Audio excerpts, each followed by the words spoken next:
This Dental Insiders podcast is brought to you by Isolite Systems, the worldwide leader in dental isolation with IsoLite, IsoDry, and IsoVac. Learn more at isolitesystems.com. Welcome to another episode of the Dental Insiders with your hosts, Matthew Petchel and Michael Dunn. Dental Insiders is a podcast for dentists, dental team members, and industry professionals. We'll share stories and lessons from clinicians, industry visionaries, with the goal of providing an entertaining and informative look at the industry we share. Our guest today is Super GP, Dr. Christian Yaste. Woohoo! Thanks for joining us. Well, I appreciate it. Thank you. Yeah. So we, when we have a clinician on, we like to start by having them tell us a little bit about their practice. So kind of give us a little, I call it a practice profile. Tell us where you are, what you do, what do you specialize in, how many chairs, how many docs, kind of that whole deal. Okay. Well, I've been in practice in Charlotte, North Carolina for almost 20 years now. I started out working for a hospital and then worked for a large group practice for 2 or 3 years. And then my business partner, Joe, and I started our own practice, the Ballantyne Center for Dentistry. And that's where we've been for about the last 15 years. We have grown from a 3 to 4 operatory practice, and now we have 10 or 11 operatories in our main practice, and we have satellite practice where we have 5 or 6 operatories there. Cool. So are you, actually, and I know you well enough to know the answer to this, but I know you're an entrepreneur. You like to kind of get in other things. You like running the business, which is something that not all dentists like to do. They don't like to do the nuts and bolts and get to know the marketing and the all the things that kind of really make it go. Do you think all dentists are entrepreneurs, or do you think only a percentage? That's a real good question. I think that no, I think they aren't. And but some of us are, and probably your listeners are entrepreneurs. But in this day and age, many entrepreneurs are interested in the dental industry. And what I see happening is that these entrepreneurs are forming corporate dental practices throughout the United States. And in North Carolina, we don't have that happening because of the laws here. But I know in California it's rampant, and in some of the northeastern states. And so these entrepreneurs are changing kind of the trends in the field of what dentistry is all about. There's some appeal to the dentists that are not entrepreneurs because they're finding that it's harder to work within dentistry. It's changed so much. So there's lots of big changes right now in dentistry, and some issues that have become top of mind because of this. And now we have to develop strategies to work with corporations and even form our own corporations. So that's an interesting, I was going to say segue, but I'm actually not going to ask the question I wanted to ask. I want you to talk a little bit more about that. You talked about some issues and changes that are affecting practices. What are some of the issues and changes that are affecting your practice? Like I said earlier, in North Carolina, we don't have as many of those things happening, but I would say that dentistry, because it's become more, because of the technology that we have now and the marketing that's necessary in order to help bring patients into our practice, we've really had to branch out and take that very seriously. Marketing is something we do. It's just part of what we do. And I think there's a lot of dentists out there that are tired. They don't have the wherewithal. They don't know what resources to reach out to. They are looking for someone to help them. I have a friend, Dr. Ben Warnock in Ohio, who's started something called the Alliance for Dentistry. Be great for any listeners that are kind of in a position where they just don't know how to continue to grow their practice or anything, to reach out to him, because he's taking the opposite approach, where he's forming corporate partnerships with dentists so that they can continue to work in their own practice and not worry about all the hassles that we now have with marketing and hiring and just keeping up with HIPAA and OSHA and all those things that didn't used to be around 30 years ago. I guess getting back to your question, in our practice, you know, we have done something in the last 2 years that has made the way we practice so much easier, and that is to hire a COO. So you're probably both very familiar with Michael Gerber's E-Myth, that book. I would encourage all your listeners to get a copy of that and read it. You have to kind of decide now what hat you want to wear. And for me personally, I like being a clinician. I enjoyed the hands-on and the patient care, but I was having a real issue with managing the practice. And my partner and I took turns with that responsibility. But hiring a COO was great, because then all of a sudden a lot of the business things that we would generally have to deal with, we no longer had to. And he's helped us to grow where we're at, and to come up with new ideas and strategies and things like that. And again, just a reduction of stress in our lives.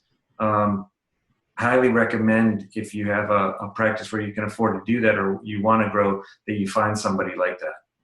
And what, if my memory serves me, your COO has a military background, but not a dental background, which is probably both. His wife is a dentist, so he actually was in the hotel industry and was, developing culture for a very high-profile hotel in South Carolina. And he comes from the customer service end, really. He does have a military background. He's in the Air Force, and he's an air traffic controller. And he still is active in the reserves.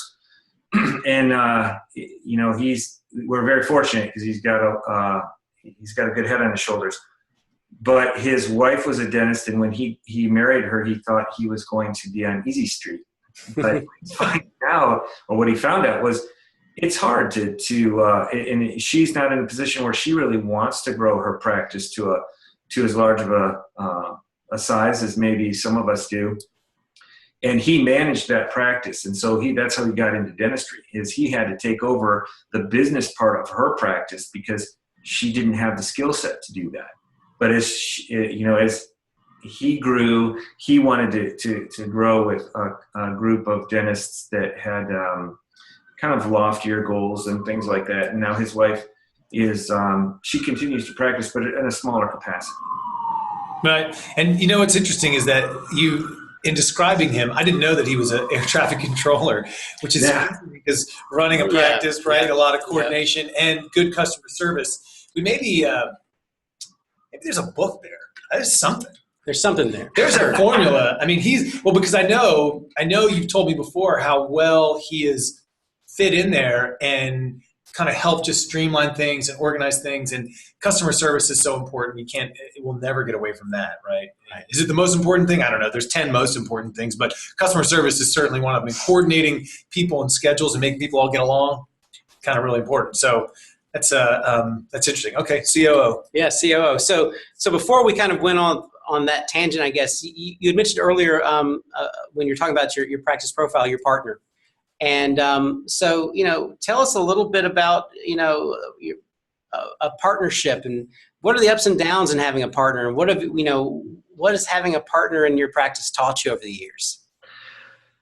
Having a partner is like being married a second time. So I'm married, and I've been married for 20 years now, but my partner I've known since I was in the 8th grade, believe it or not. So we had a history before going into partnership, and that I think helps us. We also have personalities that are very different, but we have the same philosophy, and I would say our core values are incredibly similar. And that really helps if you have a partner.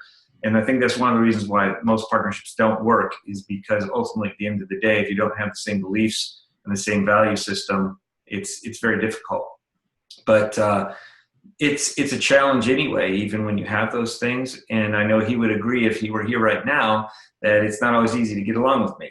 And I find the same, it's a struggle to make it work, but there's some real benefits. And one of those is you're sharing responsibility for the business. And so there's some security in that it's not, the whole thing isn't on your shoulders, that you have somebody as a backup.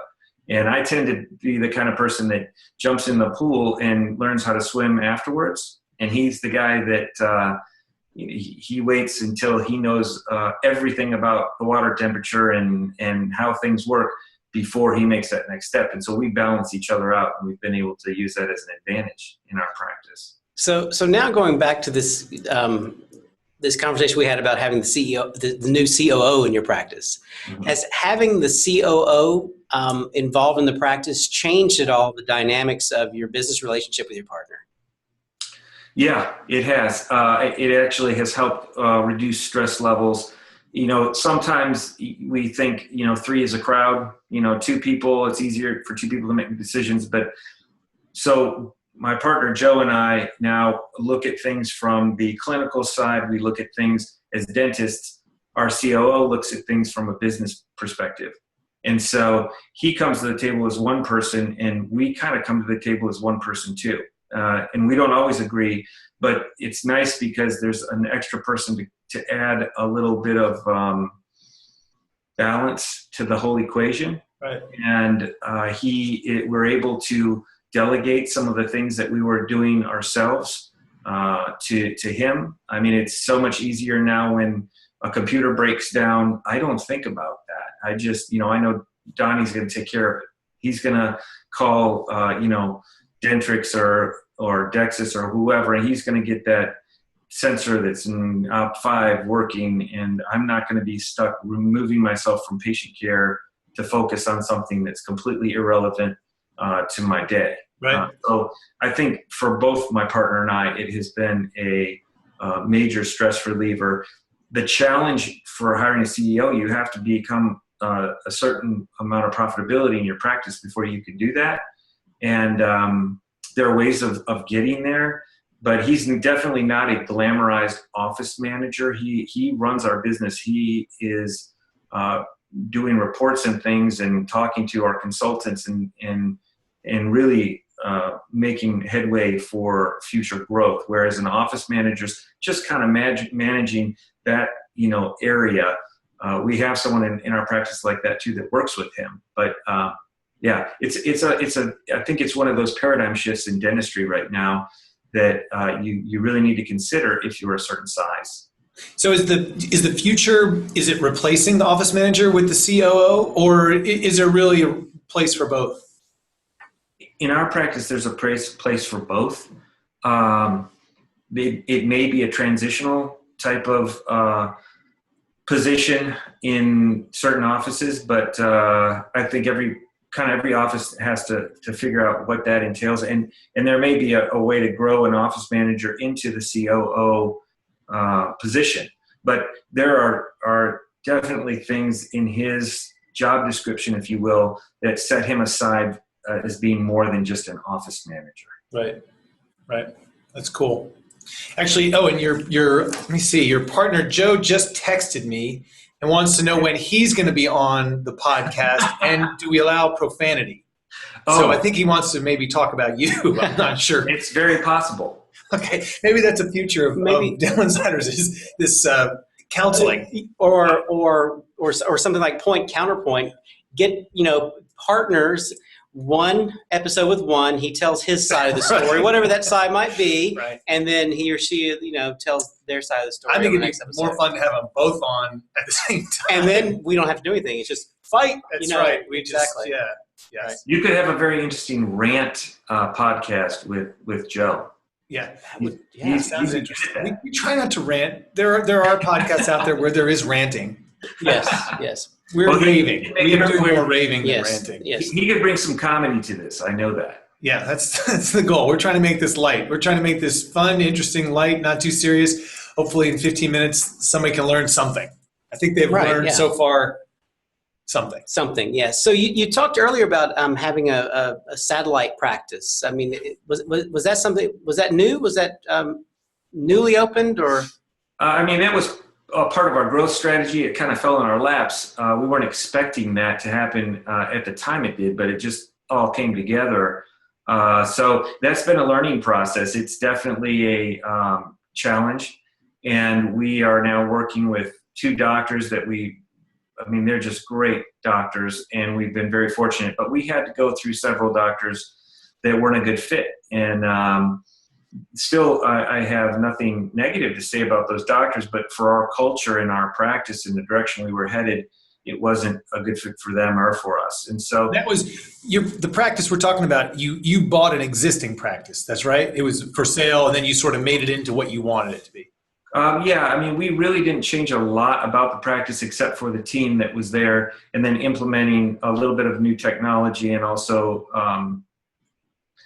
with the culture. And that's really important, is bringing a culture into your practice. Matthew, I think it was you that gave me a book to read not too long ago, that the Zappos book.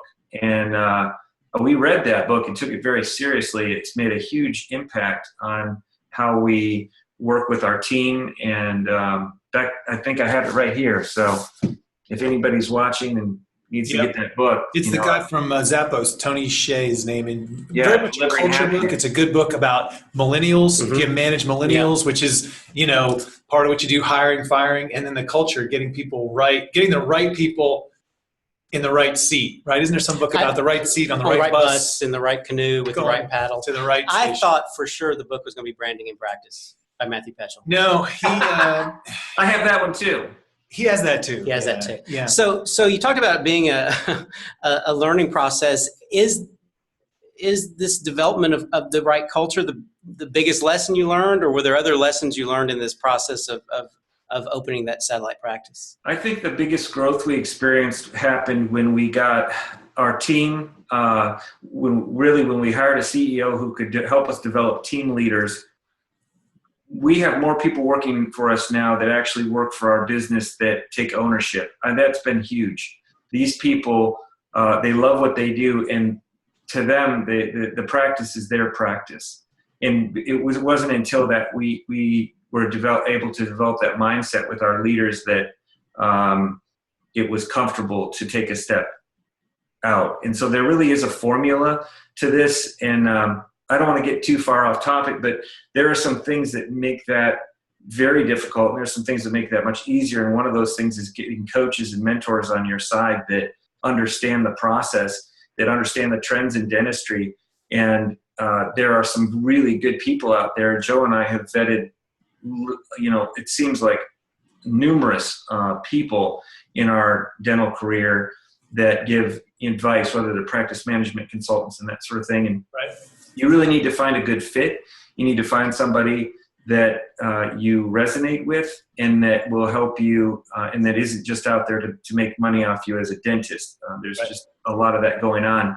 But there's just some really valuable relationships that you can establish that make it so much easier and so much more successful. Well, I'll tell you what, we're going to end part one, and we'll pick up part two with the mentoring and the coaching, because I think it's really important. But our last question on part one, give us your best firing of a patient story, or your best patient.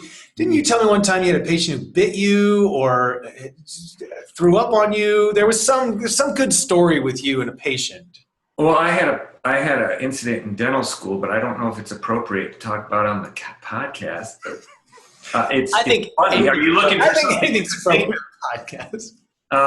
Okay, so I didn't have to fire this gentleman, but I had a patient that we had to take an impression on for a denture, and we were using a material that I wasn't really comfortable with. And so I took the impression and it failed, and I took it again, and he kept getting a little bit more frustrated as time went on. And eventually, after about the third time, I felt this thing on the inside of my thigh that was new to me. And I looked down, and there was like an 8-inch Bowie knife up against my leg, very close to my I thought this story was going somewhere different. Yeah. It's a Bowie knife. Yes. And he looked at me and he said, "What does that one look like?" And he says, "Because if we have to take another one, I'm going to be really upset." Wow, this one looks fantastic. I love this one. Nice. That's a true story. That happened. Yep. And that could be a story called My Favorite Impression. My Favorite Impression. That's right. We might make that a book. That could be its own podcast. And on that impression, on that note, let's wrap up part one. So that's the end of part one with Dr. Christian Yaste. Make sure to join us for part two on the Dental Insiders. This Dental Insiders podcast is brought to you by Isolite Systems, the worldwide leader in dental isolation with Isolite IsoDry, and IsoVac. Learn more at isolitesystems.com.